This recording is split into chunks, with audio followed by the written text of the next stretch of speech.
सर्वेभ्यो नमो नमः। अद्य अस्माकं विषयः अस्ति गुणसन्धिः।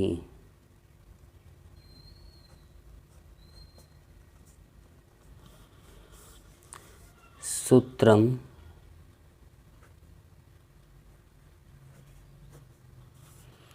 अदेङ् गुणः।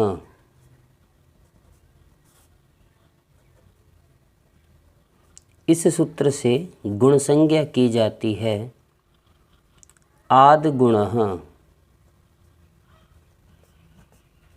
इस सूत्र के द्वारा गुण किया जाता है।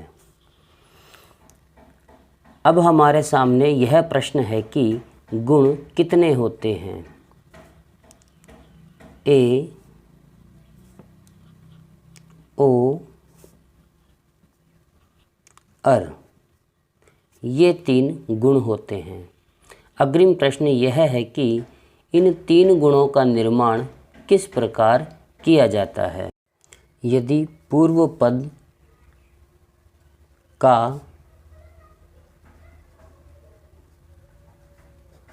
अंतिम वर्ण अ अथवा आ हो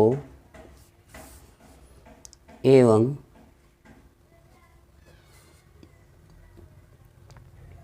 उत्तर पद का आरंभिक वर्ण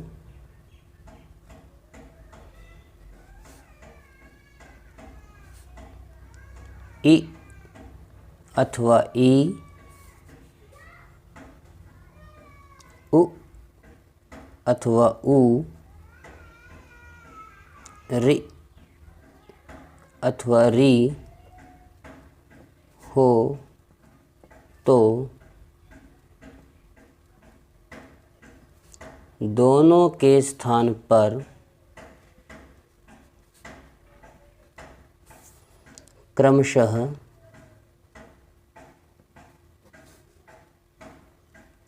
ए,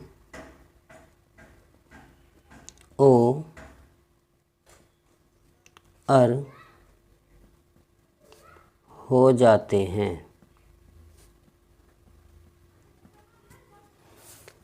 अर्थात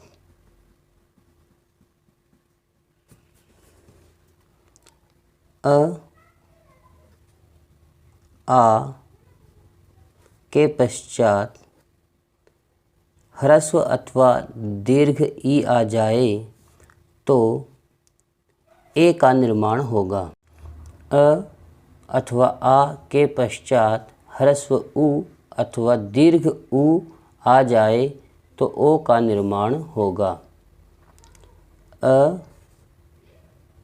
अथवा आ के पश्चात ह्रस्व री अथवा दीर्घ री आ जाए तो अर का निर्माण होगा। जैसे यहाँ पर देव जम इंद्रः। देव पूर्व पद है और इंद्रः उत्तर पद है। तो पूर्व पद का जो अंतिम वर्ण होगा, एक बार यहाँ आपको बता देते हैं कि द जम ए जम व जम अ, ये देव का वर्ण विच्छेद हुआ। अतः देव का जो अंतिम वर्ण है वो अ है। दूसरी ओर इंद्रः में इंद्रः, यहाँ पर जो आरंभिक वर्ण है वो ई है।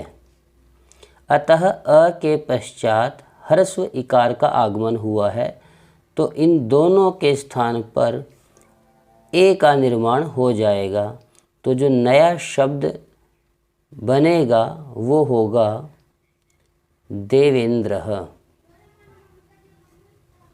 यहाँ पर परिवर्तन यह हुआ है कि यहाँ का जो अ यहाँ था और ई, इन दोनों के स्थान पर इस ए गुण का निर्माण हुआ है। अतः देवजम इंद्रः के स्थान पर देवेंद्रः शब्द बना है। इसी प्रकार यहाँ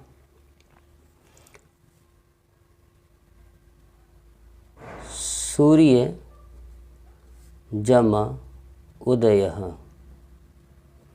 यहाँ अंतिम जो वर्ण है वो अ है और यहाँ आरंभिक वर्ण जो है वो ह्रस्व उकार है। अतः इस अ और इस उ दोनों के स्थान पर ओ का निर्माण होगा, तो नए शब्द का निर्माण होगा सूर्योदयः। इसी प्रकार यहाँ महा जमा ऋषिः। यहाँ पूर्व पद का अंतिम वर्ण आ है और आरंभिक वर्ण ह्रस्व री है। इन दोनों के स्थान पर अर का निर्माण होगा, तो शब्द बनेगा महर्षिः। इसको समझने में कठिनाई का अनुभव हो सकता है, इसलिए इसको यहाँ करके दिखाया जा रहा है। महा का जो वर्ण विच्छेद होगा म अ ह आ, यहाँ पर आप देखेंगे कि महा का जो अंतिम वर्ण है वो आ है। दूसरी ओर ऋषिः, यहाँ जो आरंभिक वर्ण है वो री है। अतः इन दोनों के स्थान पर अर का निर्माण होगा, अर। अब यदि हम इसको जोड़ने का प्रयास करते हैं तो म, ये अ इस म में मिल जाएगा तो म पूर्ण हो जाएगा ह। ये ह आधा है, इसमें इस अर का जब अ मिलेगा तो ये ह पूरा हो जाएगा। अब रकार जो है यहाँ पर ये भी आधा है और आगे इसके श ही है, तो ये आधा जो रकार है वो यहाँ पर आ जाएगा, तो शब्द बनेगा महर्षिः।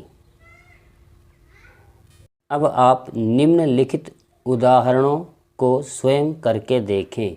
नर जमा इंद्रः, महा जमा उत्सवः, देव जमा ऋषिः, महा जमा ईशः और सूर्य जमा ऊर्जा। आशा है कि आप गुण संधि किस प्रकार से की जाती है यह समझ गए होंगे।